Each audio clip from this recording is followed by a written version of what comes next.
Mga kababayan, ngayong araw po ng Miyerkules, August 30 na po, 2025, patuloy pa rin po ang pagkilos at paglapit ito nga pong si Bagyong Goryo sa area ng Batanes at sa bansang Taiwan. Posibleng mas lumakas pa ito habang papalayo or papalabas ng ating Philippine Area of Responsibility. Well, kung bago ka lang, please don't forget to like and subscribe and then pahit na notification bell para next update natin mabilis kitang manonotify. Kung makikita nyo mga kaibigan sa ating tinatawag na weather update forecast, no, eto makikita nyo mga kaibigan, ngayong August 13 po, no, ay mas lumakas ho siya sa 175 kilometers per hour. Ito nga pong si Bagyong Goryo, no? August 13 niya, ngayong araw po yan ng Miyerkules. Meron po itong lokasyon na 440 kilometers east of it, Bayat, Batanes, no? Habang lumalapit siya mga kaibigan sa bansang Taiwan, dumidikit din siya dito nga po sa area ng Batanes. So, itinaas kahapon ng signal number 1 sa Batanes at possible ngayong araw ay mas maitaas yan. Kung mas bababa pa, ito nga pong tinatawag natin na area of probability. Ito nga po si Bagyong Goryo, no? Dahil itong mga nakaraang update natin, hinahatak yung area of probability nitong si Bagyong Goryo ng high pressure. Pero ngayon, nawala yung high pressure mga kaibigan. So, normal lang na mas bababa yung kanyang direction, no, dito sa area ng Batanes. Possible na mas lumakas pa yung maging epekto nito.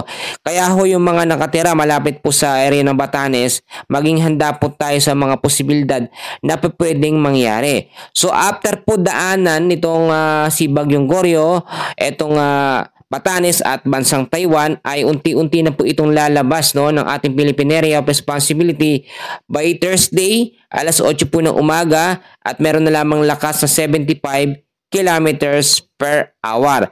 Magkagayon man, kahit hindi pa ito nakakalabas, no, ng ating Philippine Area of Responsibility sa Thursday pa, patuloy na palalakasin po, no, nitong si Bagyong Goryo ang epekto po ng habagat sa kanlurang bahagi ng ating bansa, no. Kapag meron talagang bagyo sa loob ng PAR, normal lang talaga na lumalakas pong epekto ng habagat dahil yan talaga ang naging interaction pag meron pong mga malalakas na bagyo na nasa loob ng ating bansa. So yung mga lugar naman mga kaibigan na posibleng maapektuhan nga po ng habagat ngayong araw po ng Miyerkules, August 13, kasama dyan ho ang Mimaropa, ang Palawan, ang Zambales, no? Kasama din ho ang Bataan, Cavite, at ilang bahagi ho ng Metro Manila. So asahan po dyan ng cloudy skies with isolated rain showers or thunderstorm. So maging handa tayo sa posibilidad na pwede pong mangyari kung sakaling umulan, lalo na ho sa hapon at sa gabi. Mag-ingat yung mga bahaing lugar, yung mga landslide prone area, sa mga nakatira malapit po sa mga bundok.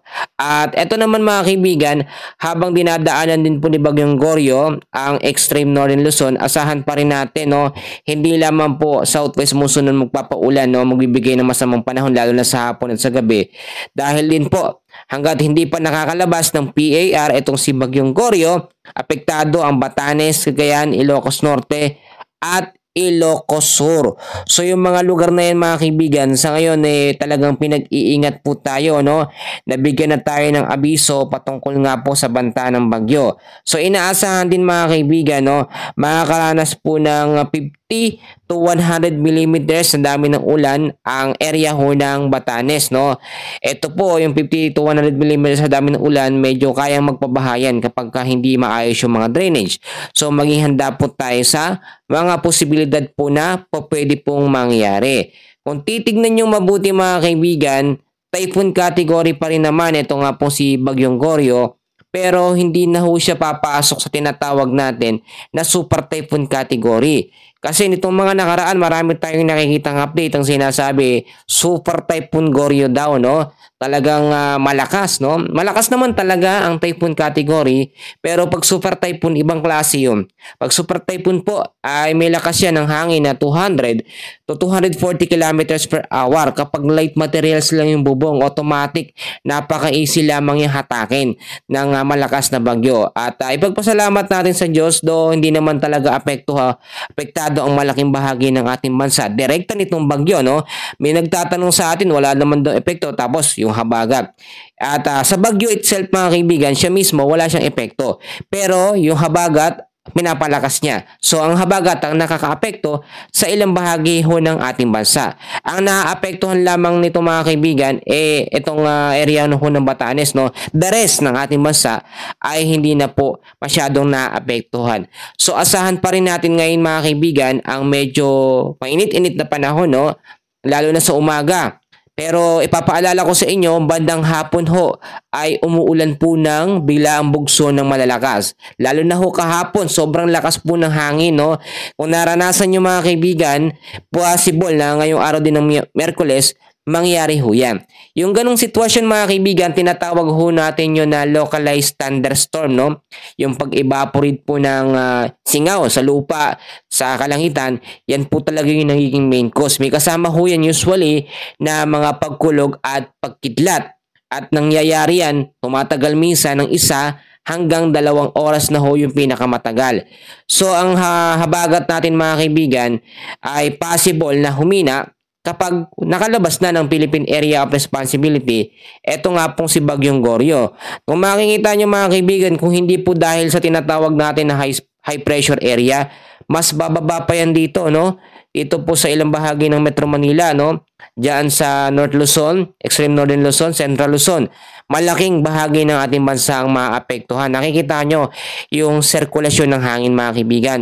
Yan yung tinatawag ho natin na spiral clouds, no? Napakalakas ho niyan. At thank God, salamat sa Diyos dahil po nasa karagatan siya. Do ang Batanes, may mga kababayan tayo dyan na apektuhan. So ipanalangin natin sila, yung safety po nila mga kaibigan, na itong direction nga po ni Bagyong Goryo ay hindi na mas bumaba pa at lumabas na lang ng ating Philippine Area of Responsibility.